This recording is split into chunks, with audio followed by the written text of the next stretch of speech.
오늘 우리에게 주시는 하나님의 말씀은 사사기 6장 11절에서 16절 말씀입니다. 주님의 천사가 아비에셀 사람 요아스의 땅 오브라에 있는 상수리 나무 아래에 와서 앉았다. 그때에 요아스의 아들 기드온은 미디안 사람들에게 들키지 않으려고 포도주 틀에서 몰래 밀 이삭을 타작하고 있었다. 주님의 천사가 그에게 나타나서 힘센 장사야, 주님께서 너와 함께 계신다 하고 말하였다. 그러자 기드온이 그에게 되물었다. 감히 여쭙습니다만 주님께서 우리와 함께 계신다면 어째서 우리가 이 모든 어려움을 겪습니까? 우리 조상이 우리에게 주님께서 놀라운 기적을 일으키시어 우리 백성을 이집트에서 인도해내셨다고 말하였는데 그 모든 기적들이 다 어디에 있단 말입니까? 지금은 주님께서 우리를 버리시기까지 하셔서 우리가 미디안 사람의 소나귀에 넘어가고 말았습니다. 그러자 주님께서 그를 바라보시며 말씀하셨다. 너에게 있는 그 힘을 가지고 가서 이스라엘을 미디안의 손에서 구하여라. 내가 친히 너를 보낸다. 기드온이 주님께 아뢰었다. 감히 여쭙습니다만 내가 어떻게 이스라엘을 구할 수 있습니까? 보시는 바와 같이 나의 가문은 므낫세 지파 가운데서도 가장 약하고 또 나는 아버지의 집에서도 가장 어린 사람입니다. 그러나 주님께서는 내가 반드시 너와 함께 있을 것이니 내가 미디안 사람들을 마치 한 사람을 쳐부수듯 쳐부술 것이다 하고 말씀하셨다. 아멘. 하나님의 말씀입니다. 오늘도 변함없이 우리와 함께 하시는 주님을 찬양합니다. 우리가 현장에서 함께 모이지 못하지만 분명하게 우리가 잊지 말아야 될 것, 오늘 이 시간 주님이 우리와 함께 하시고 주님이 말씀을 통하여 우리에게 말씀하여 주시는 주님인 줄로 믿습니다. 며칠 전 아들과 함께 산책할 일이 있어서 이렇게 교회로 산책을 나왔습니다. 교회로 가는 길에 아들이 굉장히 심각한 표정을 하면서 요즘 한 가지 고민이 있다라는 거예요. 그래서 무슨 고민이야, 아빠한테 이야기해봐, 이렇게 말하니 아들이 이렇게 말하는 거예요. 요즘 하나님이 정말 살아계신 게 믿어지지 않는다라는 거예요. 여러분 생각해 보세요. 목사의 아들이 하나님이 믿어지지 않는다는 것, 제 입장에서는 굉장히 크게 와 닿았어요. 그래서 놀란 가슴을 좀 가라앉히고 침착하게 다시 한번 물어봤어요. 무슨 일인데 하나님이 믿어지지 않는다라는 거야? 그러자 아들이 이렇게 대답하는 거예요. 1여 년 전부터 코로나19 이것이 빨리 종식되게 해달라고 기도하고 마스크도 없이 교회에 오고 친구들도 만나서 학교에서 놀고 싶은데 하나님이 들어주지 않는다라는 거예요. 그러면서 저에게 질문하는 거예요. 하나님이면 이 코로나19 종식시켜줄 수 있는 거 아니야? 분명하게 물어보는 질문에 당연히 그럴 수 있지, 이렇게 대답을 하는데 아들이 또 물어보는 거예요. 근데 왜 교회에서도 그렇게 열심히 기도하고 많은 사람들이 힘들어하는데 하나님이 왜 코로나19 종식시켜주지 않으셔? 여러분, 하나님이 살아계시지 않아서 코로나19 전염병도 멈춰지지 않고 하나님이 함께 하시지 않아서 우리의 기도를 듣지 않는 겁니까? 실상 우리가 삶을 살아가다 보면 정말 주님이 함께 하시다고 믿고 있는데 정말 함께 하시지 않는 것처럼 느껴지고 하나님이 멀리 계신 분처럼 느껴질 때가 있지 않습니까? 오늘 이 사사기 6장의 주인공인 기드온도 그런 마음 가운데 있었어요. 하나님이 분명 나와 함께 하신다고 말씀하시는데 미디안으로부터 이스라엘이 압제를 당하자 하나님이 그를 사사로 부르십니다. 하지만 그의 부르심 앞에 오늘 기도는 이렇게 대답하고 있어요. 13절입니다. 감히 여쭙습니다만 주님께서 우리와 함께 계신다면 어째서 우리가 이 모든 어려움을 겪습니까? 우리 조상이 우리에게 주님께서 놀라운 기적을 일으키시어 우리 백성을 이집트에서 인도해 내셨다고 말하였는데 그 모든 기적들이 다 어디에 있단 말입니까? 지금은 주님께서 우리를 버리시기까지 하셔서 우리가 미디안 사람의 손아귀에 넘어가고 말았습니다. 당시 이스라엘은 미디안 족속에게 7년 동안 압제를 당했습니다. 그 압제가 얼마나 지독한지 이스라엘 백성들이 열심히 농사를 지어서 추수할 때가 되면 추수한 다음 날 그 모든 양식들을 다 빼앗아 가는 거예요. 그래서 이스라엘의 많은 사람들이 이 밀을 추수한 다음에 밀을 타작할 때 넓은 타작마당에서 타작해야 되는데 그곳에서 타작하지 않고 포도주 틀에서 미디안 사람들이 보이지 않는 곳에서 밀 이삭을 추수하곤 했습니다. 분명 부모님으로부터, 할아버지 할머니로부터 들었던 하나님은 이스라엘 백성을 애굽에서 430년 동안 종살이하는 동안에 그들의 아픔을 아시고 추괴롭게 하시고 그들을 강야에서 불기둥과 구름기둥으로 인도하시고 만나와 메추라기를 먹이셨다고 하는데 지금 상황 앞에서는 전혀 하나님이 계시지 않는 것처럼 보이는 것입니다. 그 하나님이 분명하게 함께 하신다는 것이 미디안의 압제 가운데는 전혀 보이지 않는 것입니다. 여러분도 이와 같은 상황을 겪어보시지 않았습니까? 하나님이 함께 하신다고 말씀하시는데 도대체 하나님 어디 계십니까? 여러분, 무엇이 문제입니까? 무엇이 기도원으로 하여금 하나님 어디 계세요? 하나님 계시면 어떻게 이렇게 할 수 있습니까?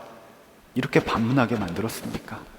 그것은 바로 믿음이 주님께 초점을 맞춰져 있지 않고 상황과 결과에 맞춰 있기 때문입니다. 말씀을 묵상하면서 기도원을 생각해 봤어요. 분명 하나님이 함께 하신다고 했는데 지금의 문제가 더 커 보이는 이 상황, 어떻게 보면 우리의 모습이 기도원 같다라는 생각이 듭니다. 상황이 좋고 평탄하면 하나님이 역사하시고 하나님이 함께 하시는 것 같습니다. 그런데 반대로 어떤 현상이나 결과가 안 좋거나 상황이 나빠지면 하나님이 과연 계시나? 하나님 계시는데 어떻게 이런 일이 일어날 수 있지? 우리의 마음 가운데 의구심이 드는 것이 우리의 삶 가운데 종종 일어나곤 합니다. 죄로 인하여 죽을 수밖에 없는 나를 위해서 못 박히신 십자가의 예수님을 믿는다고 하지만 우리는 이처럼 실제로 우리의 삶 가운데 믿음의 도전을 받는다라는 거예요. 우리는 분명하게 오늘 이 기도원의 모습을 통하여 다시 한번 점검했으면 좋겠어요. 나는 무엇을 믿고 있는가?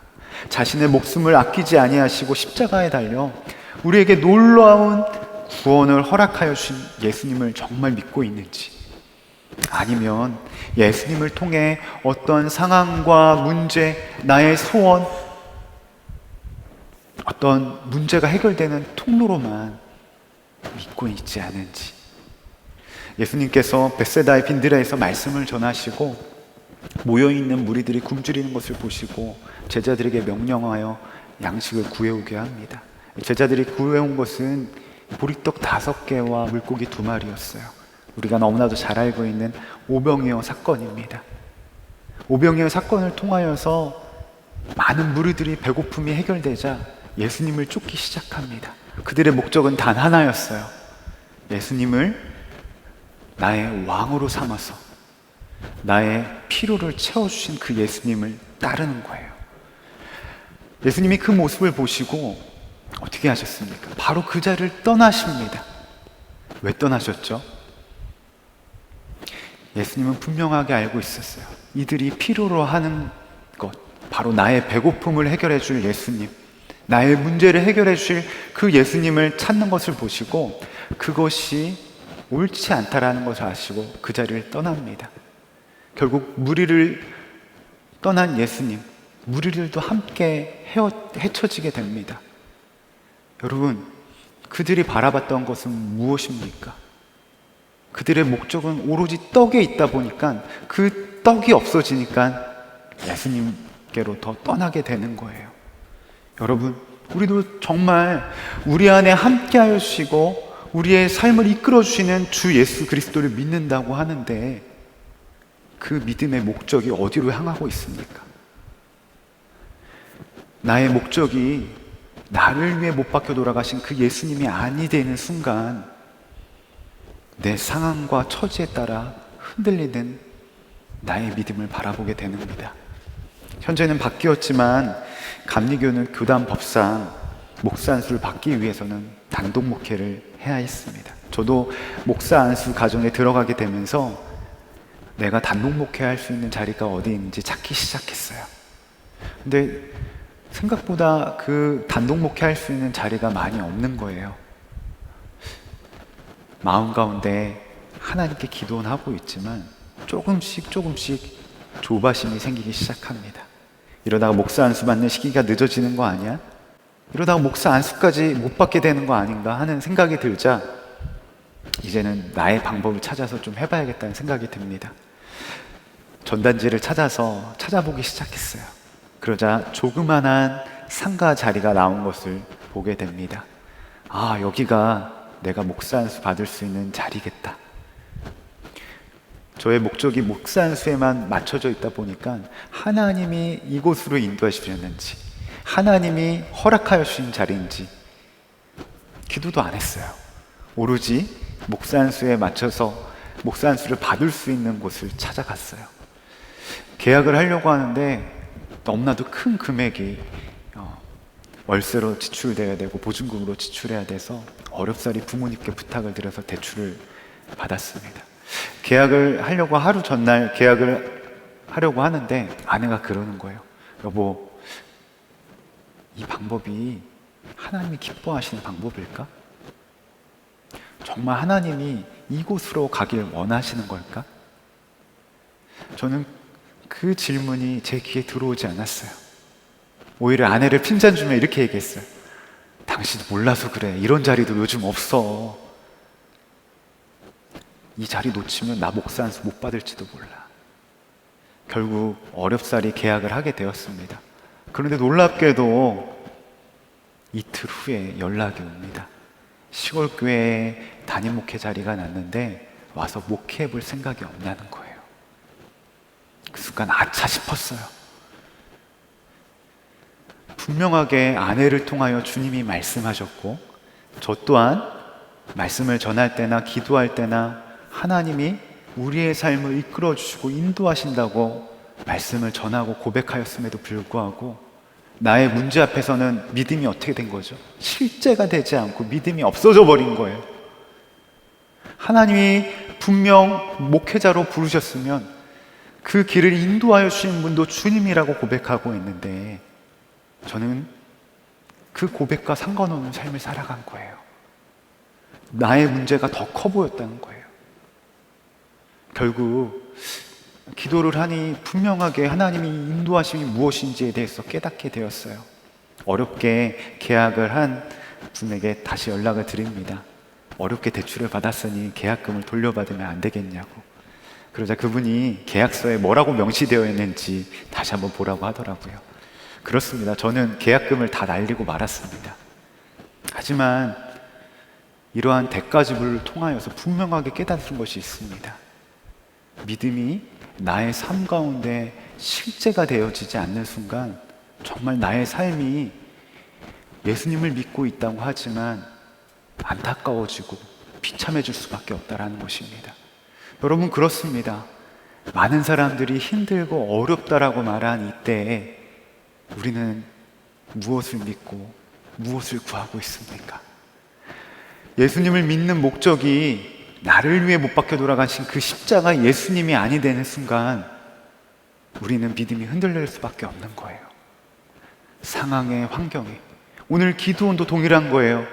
하나님이 이스라엘을 구원한 사사로 보이지만 그가 보여준 건 뭐죠?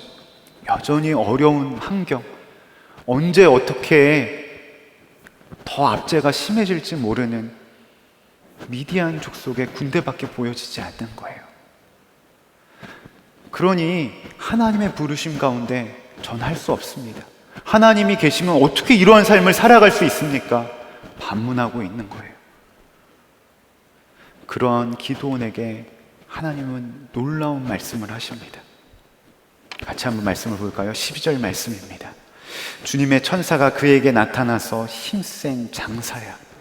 주님이 그를 어떻게 부르십니까? 힘센 장사로 부르십니다.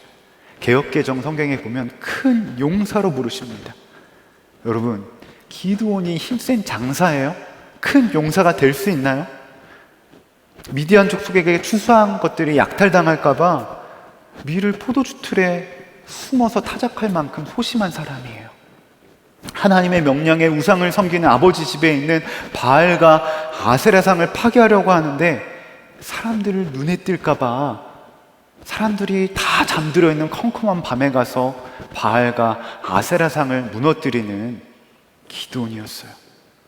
힘센 장사, 큰 용사와 전혀 멀리 떨어져 보여요.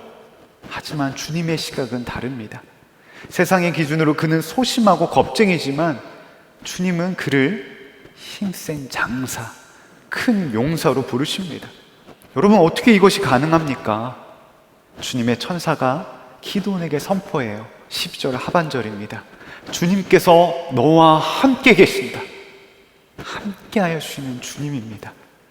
기드온 한 사람으로 봤을 때는 소심하고 겁쟁이고 정말 무엇을 감당하기에는 너무나도 연약한 사람이지만 함께 하여 주시는 주님, 그 주님으로 말미암아 기드온이 힘센 장사, 큰 용사가 될 수 있는 것입니다. 여러분, 이처럼 믿음은 나를 보고 상황을 보는 것이 아닙니다. 나와 함께 하신다고 말씀하여 주시는 그 주님을 바라볼 때부터 믿음은 시작되는 거예요. 그러나 사단은 교묘하게 어떻게 하죠? 자꾸만 함께 할 수 있는 그 주님을 바라보기보다는 나를 보게 해요. 더 나아가서 상황과 처지, 환경을 바라보게 하는 것이 사단의 계략입니다. 말씀을 한번 볼까요? 기드온과 주의 천사의 대화를 보세요. 여전히 할 수 없다고 말하는 기드온에게 주의 천사가 말합니다. 14절 15절입니다. 너에게 있는 그 힘을 가지고 가서 이스라엘을 미디안의 손에서 구하여라. 내가 친히 너를 보낸다. 기드온이 주님께 아뢰었다. 감히 여쭙습니다만 내가 어떻게 이스라엘을 구할 수 있습니까? 보시는 바와 같이 나의 가문은 므낫세 지파 가운데서도 가장 약하고 또 나는 아버지의 집에서도 가장 어린 사람입니다. 기드온이 무엇을 보고 있죠? 주님이 친히 나를 보내신다고 말씀하세요. 그것에 반응하고 있어요? 아니면 나를 보고 있어요? 여전히 나를 보니까 할 수 없는 거예요. 여전히 상황을 보니까 나는 감당할 수 없어요. 그의 핑곗거리를 보세요. 나는 므낫세의 반지파 중에서 아벨 사람으로 가문도 배경도 나이도 어리다고 말해요. 주님이 아니라 내 자신에게 초점을 맞추니 자신의 처지와 무기력한 모습밖에 보이지 않는 것입니다. 여러분도 삶 가운데 무엇을 보고 계십니까? 많은 사람들이 힘들고 어렵다라고 말하는 이 시 가운데 무엇을 보고 계세요? 사단은 이 사실을 너무나도 잘 알아서 정말 안 되는 나, 믿음 없는 나, 뭘 해도 금방 포기하는 나만 바라보게 만들어요. 여전히 변화되지 않는 가정의 모습들, 여전히 문제 가운데 있는 경제적인 문제, 일터에서의 관계의 문제, 안 되고 어려운 것만 바라보게 하는 것이 사단의 전략입니다. 여러분, 잊지 말아야 됩니다. 우리와 이미 함께 하신다고 말씀하여 주신 주님이에요. 그 주님이 분명하게 실제가 되어서 믿어지지 않으니까 기드온처럼 내가 너를 보낼게 말하지만 나는 할 수 없어요 라고 말하는 거예요. 스스로 포기하는 거예요.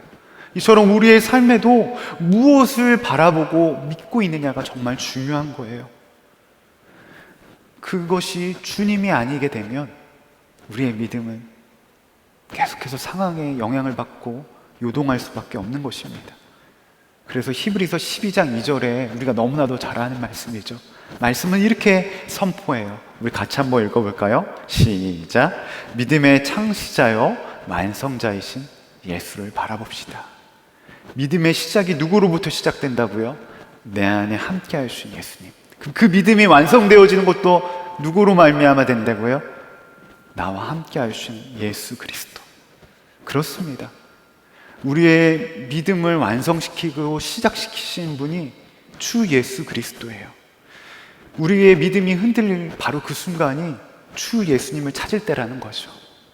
우리가 신앙생활을 하면서 착각하는 것 중에 하나가 내가 열심히 하나님을 믿어야지만, 내가 열심히 하나님께 봉사를 해야 되지만, 내가 무엇을 하나님께 드려야지만 하나님이 나를 사랑하시고 나에게 축복하신다고 믿고 있어요. 또 하나님이 쓰시는 사람은 무엇인가 다른 은사나 어떠한 다름이 있으니까 하나님이 사용하실 것이라고 착각을 합니다. 여러분, 이 말이 옳을까요?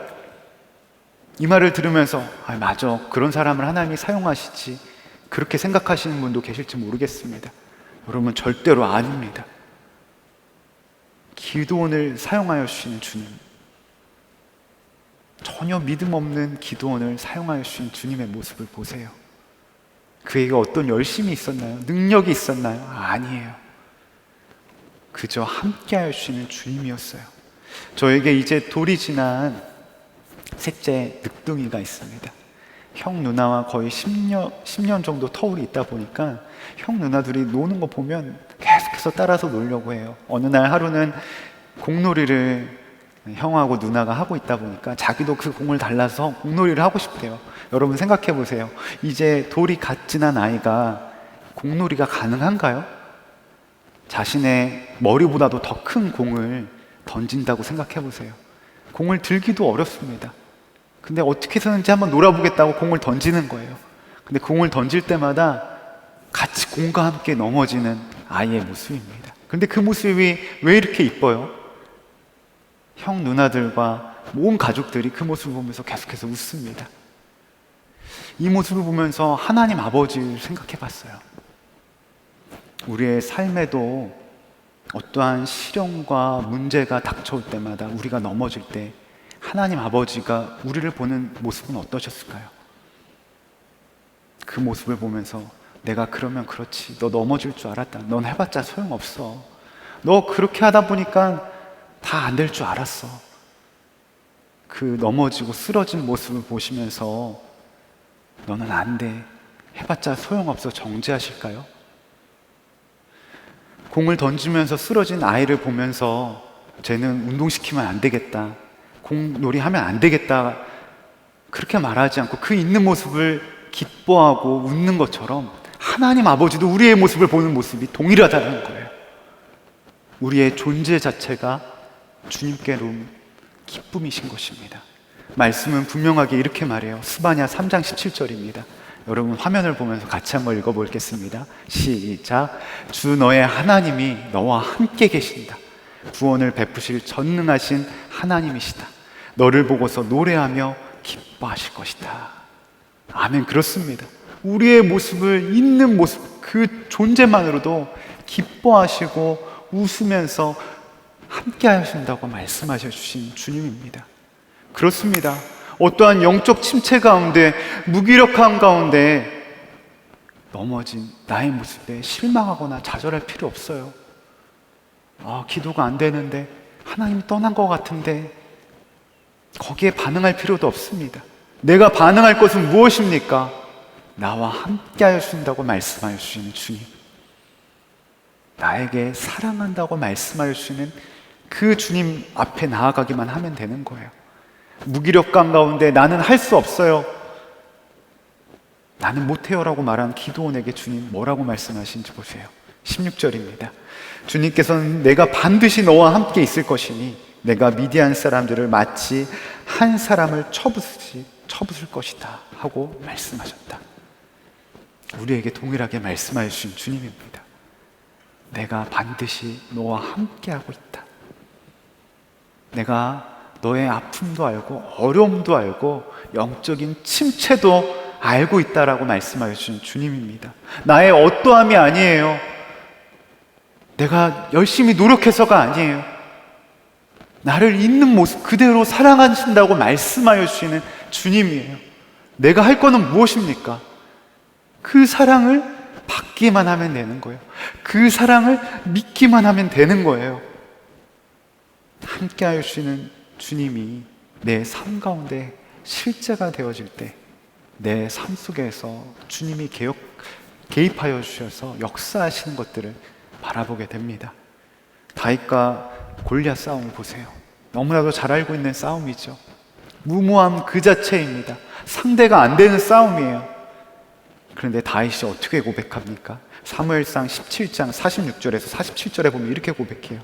주님께서 너를 나의 손에 넘겨주실 터이니 또 주님께서는 칼이나 창 따위를 쓰셔서 구원하시는 것이 아니라는 것을 여기에 모인 이 온 무리가 알게 하겠다.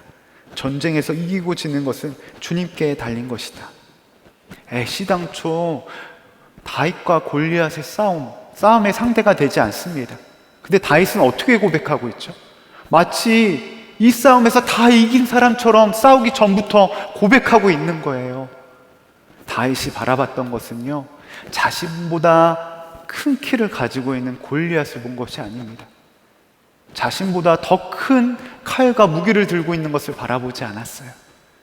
우리의 눈에 보이지는 않지만 이 전투 가운데 함께 하시고 이 전투를 이끌어 가신 그 주님께 향하고 있다 보니 이미 싸우지도 않고 있는데 이미 승리한 것처럼 고백할 수 있는 거예요. 믿음이 다윗과 골리앗의 싸움이 아닌 이 믿음의 눈이 주님과 골리앗의 싸움으로 변화되게 되었어요. 우리의 삶도 동일합니다. 내가 무엇을 바라보고 무엇을 믿고 있느냐에 따라 우리의 삶의 무게가 크게 느껴질 수도 있고요, 우리의 삶의 문제가 쉽게 정말 아무것도 아닌 것처럼 느껴질 수 있게 되는 거예요. 여러분, 무엇이 여러분으로 하여금 신음하게 만들고 지치게 만들고 하나님이 안 계신 것처럼 느끼게 만듭니까? 당장 우리의 초점을 주님께로 향하면 되는 거예요. 그런데 우리는 여전히 무엇을 바라보고 있어요? 나이가 없는 것, 약한 것, 문제만 보고 있지 않습니까? 코스타 강사이신 노진준 목사님, 태어난 지 8개월 만에 소아마비를 크게 앓으셨어요. 결국 소아마비 장애인이 되셨습니다. 그래서 이 목사님의 기도 제목은 단 하나였어요. 하나님, 나에게 다른 사람보다 더 큰 강함을 주세요. 하나님, 다른 사람에 비해 뒤처지지 않게 해주세요. 어려서부터 난 강해야 돼, 약하면 안 된다라는 그러한 강박관념 가운데 늘 하나님께도 기도도 그렇게 하셨지만 공부면 공부, 운동이면 운동, 다른 사람에 비해 뒤처지면 안 된다는 생각에 열심히 하시고 무엇이든지 잘하려고 노력하셨다고 합니다. 그러나 어느 날 기도를 하는데 하나님이 그러한 음성을 주시더래요. 앞으로 너를 강하게 만들어주지 않겠다. 너를 더 이상 강하게 만들어주지 않을 거야. 목사님에게 큰 충격이었어요. 왜요? 남보다 뒤처지면 안 되고 남보다 강해야 된다고 생각을 했거든요. 왜? 나의 연약한 육신 때문에. 하나님이 그렇게 말씀하시는 것으로 깜짝 놀라고, 하나님 왜 나에게 강함을 허락하시지 않습니까? 하나님께 물었을 때 하나님이 이렇게 대답하셨대요. 내가 너의 강함이 되어줄게. 너 스스로 강하려고 노력하지 않아도 돼. 내가 너의 강함이 되어줄게. 그 음성을 듣고 이 목사님이 얼마나 펑펑 울으셨는지 모른다고 합니다. 그렇습니다. 우리의 노력으로 조금은 강해질 수 있을지는 모르겠어요. 하지만 그것에는 분명한 한계가 있습니다. 하지만 이미 내 안에 함께하여 주시는 주님, 이미 나와 함께하여 주시는 그 주님 안에 거하면 완전하신 주님의 그 강함이 바로 나의 강함이 되는 거예요. 믿음도 동일합니다. 나의 믿음 없음을 바라보면 여전히 그 믿음 없음 때문에 넘어질 수밖에 없어요. 하지만 내 안에 이미 찾아와 주셔서 함께하여 주신 그 완전하여 주시는 그 주님을 믿음으로 취할 때 그 주님으로 믿음이 완성되어지는 거예요.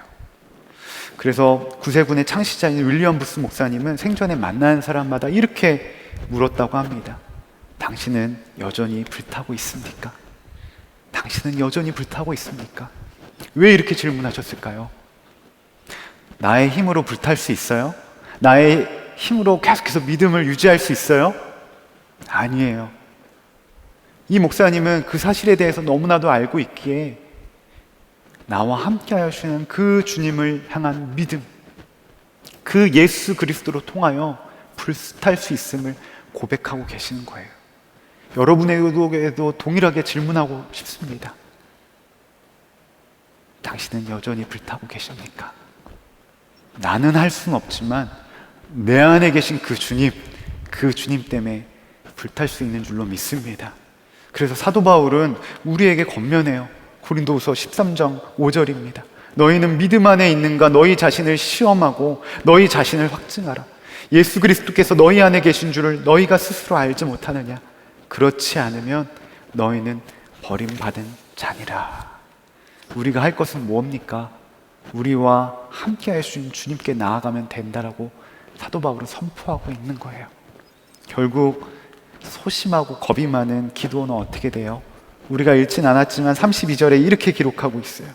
기드온을 여룻바알이라 불렀으니 이는 그가 바알의 제단을 파괴하였으므로 바알이 그와 더불어 다툴 것이라 함이었더라. 여룻바알, 바알을 대항하는 자로 불리게 됩니다. 여러분, 기드온이 어떤 사람이었어요? 믿음이 있었나요? 어떤 능력이 있었나요? 소심하고 겁쟁이였어요.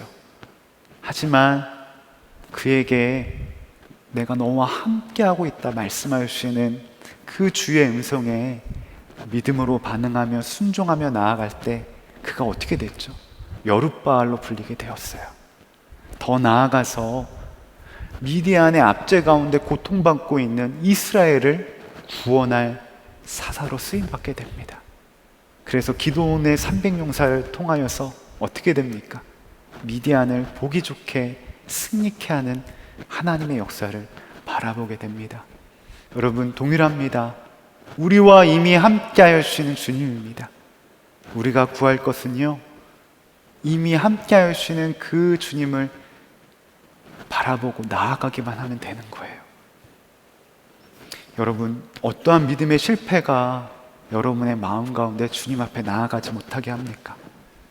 내 자신을 보면 여전히 기드온처럼 안 돼요, 힘들어요, 주님 안 계신 것 같아요 말할지 모르지만 이미 내 안에 함께 하시는 그 주님을 바라보면 기드온이 힘센 용사, 큰 용사로 불리게 되었던 것처럼 온전히 하나님의 일하심을 경험하게 될 수 있는 것입니다. 여러분, 무엇을 바라보고 있습니까? 무엇을 믿고 계십니까? 오늘 말씀을 준비하면서 어제 강단에 나와서 1시간 기도를 하고 있는데 하나님께 나의 최선을 드립니다, 하나님께 고백하며 나아갔을 때 하나님이 이런 마음을 주시더라고요. 너는 최선을 다할 필요 없어. 너의 최선은 나를 바라보는 거야. 동일합니다. 오늘 이 예배 가운데 반드시 회복해야 될 것, 나와 함께 하신다고 말씀하여 주시는 그 주님이 여러분 가운데 실제가 되어지는 놀라운 은혜의 역사가 있기를 간절히 축복합니다. 이 시간 우리 합심으로 좀 기도하며 나아갔으면 좋겠습니다. 여러분, 기드온이 처음부터 힘센 장사였나요? 큰 용사였나요? 아닙니다. 그가 함께 하시겠다고 말씀하여 주는 그 주님을 분명하게 믿음으로 바라보고 믿음으로 나아갔을 때 주님의 역사가 시작되었습니다. 오늘 이 시간 다 함께 기도하며 나아갈 때 주님, 나의 믿음 없음을 보지 마시고 내 안에 함께 하시는 그 주님을 더욱더 바라보고 믿음으로 반응하며 나아가게 하소서. 그리하여 나의 삶 가운데 믿음의 증인으로 부르시는 그 삶 가운데 하나님의 일하심을 분명히 나타나는 삶을 살아가게 해달라고 이 시간 우리 합심으로 기도하며 주님께 나아갑니다. 은혜가 풍성하시는 하나님, 언제나 함께하여 주시는 주님의 고백하며 나아갑니다. 오늘도 변함없이 힘센 장사, 큰 용사로 부르시는 주님, 그 주님 안에 더욱더 거한 삶을 살아가게 하여 주시옵소서.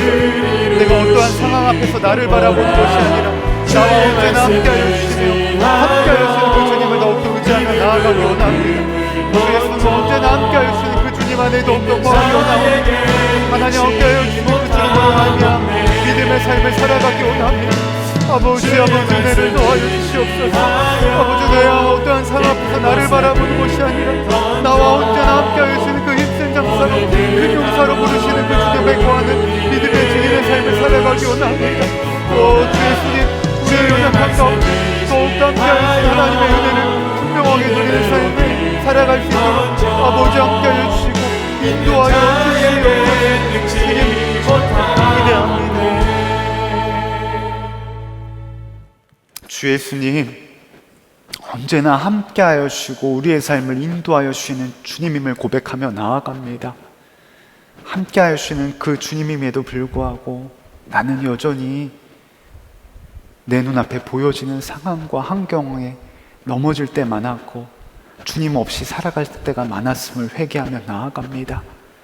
이 시간 다시금 기도원과 같이 힘센 장사, 큰 용사로 부르시는 주님 앞에 믿음으로 나아갑니다. 나의 연약함과 나의 부족함을 바라보는 것이 아니라 내 안에 언제나 함께 하시는 그 주님을 더욱더 바라보며 나아갈 수 있는 믿음의 은혜를 더하여 주시옵소서. 그리하여 어떤 상황과 문제 앞에서도 힘센 장사와 큰 용사로 부르시는 그 주님의 부르심 앞에 믿음으로 담대히 서나가는 사랑하는 모든 성도들 되게 하여 주시옵소서. 여전히 주님의 부름 앞에 기도원과 같이 나는 안 돼요, 나는 믿음 없음을 고백하며 나아가는 성도들이 있지 않습니까? 정말 기도할 힘조차도 없이 영적인 침체 가운데 눌려있는 성도들이 있지 않습니까? 주님 찾아가 주셔서 힘센 장사, 큰 용사로 부르시며 내가 너와 언제나 함께하고 있다고 말씀하여 주시는 그 주의 음성이 실제가 되어지는 놀라운 은혜의 역사가 시작되어지게 하여 주시옵소서. 주 예수님, 이 시간 온 열방을 주님의 손에 맡겨드립니다. 아프가니스탄의 전쟁의 위협과 테러의 위협 가운데 놓여있는 많은 영혼들을 긍휼히 여겨 주시옵소서. 그 땅 가운데 하루속히 주님의 평화가 임하게 하여 주시옵시고 남아있는 많은 선교사님과 많은 그리스도인들 가운데 함께하여 주시는 주님의 은혜를 누리며 나아가게 하여 주시옵소서. 이 나라와 이 민족을 주님의 손에 맡겨드립니다. 여전히 전쟁의 위협 가운데 있는 이 나라와 이 민족 가운데 주의 평화의 날이 속히 오기 원합니다. 오직 주님의 십자가 복음을 통하여 복음 통일의 역사가 속히 이 나라와 이 민족 가운데 나타나게 하여 주시옵시고 여전히 억류 중인 김국기 목사님, 김정훈 목사님, 최춘길 선교사님, 장문석 집사님이 속히 풀려나는 놀라운 은혜의 역사가 시작되어지게 하여 주시옵소서. 오늘도 변함없이 귀한 예물을 주님의 손에 올려드린 손길들이 있습니다. 주님께서 기쁘게 흠양하여 주시옵시고 그 예물을 통하여 하나님의 나라가 확장되어지는 놀라운 은혜의 역사가 시작되어지게 하여 주시옵소서. 주님께서 오늘 이 예배를 기뻐 받아주심을 감사드리며 이 모든 말씀 우리 주 예수 그리스도 이름으로 기도드렸사옵나이다. 아멘. 이 시간 여러분이 있는 자리에서 다 함께 일어나셔서 함께 믿음으로 찬양하며 주님께 나아가겠습니다.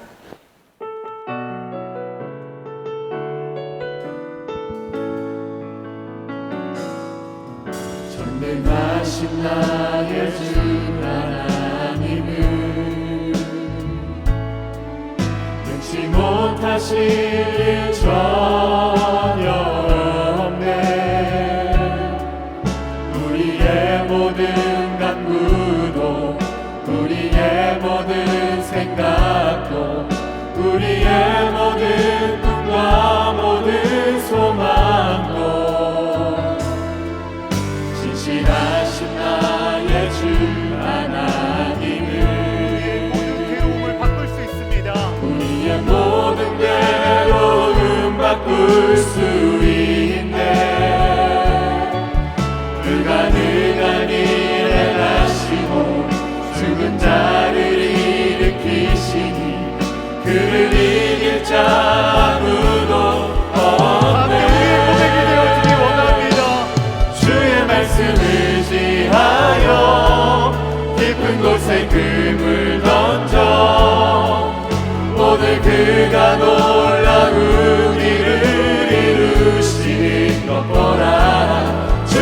말씀 의지하여 믿음으로 금을 던져 믿는 자에게 능치 못함 없네. 주의 말씀 의지하여 깊은 곳에 금을 던져 주님이 하시는 놀라운 오늘 일을 그가 바랍니다. 놀라운 일을 이루시는 것 보라.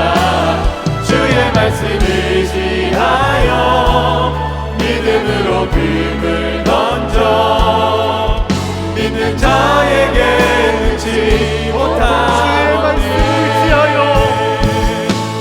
주의 말씀 의지하여 깊은 곳에 금을 던져 오늘 그가 놀라운 일을 이루시는 것 보라.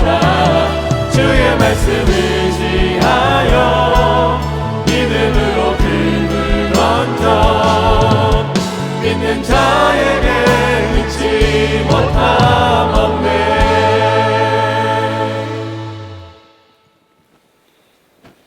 우리 주 예수 그리스도의 크신 은혜와 하나님 아버지의 무한하신 사랑과 성령님의 교통하심이 힘센 장사 큰 용사로 부르시는 주님의 부름 앞에 믿음으로 나아가는 모든 성도들 위해 이 나라와 이 민족과 한국교회 위에 모든 열방 위에 지금으로부터 영원까지 함께 하시기를 간절히 축원하옵나이다.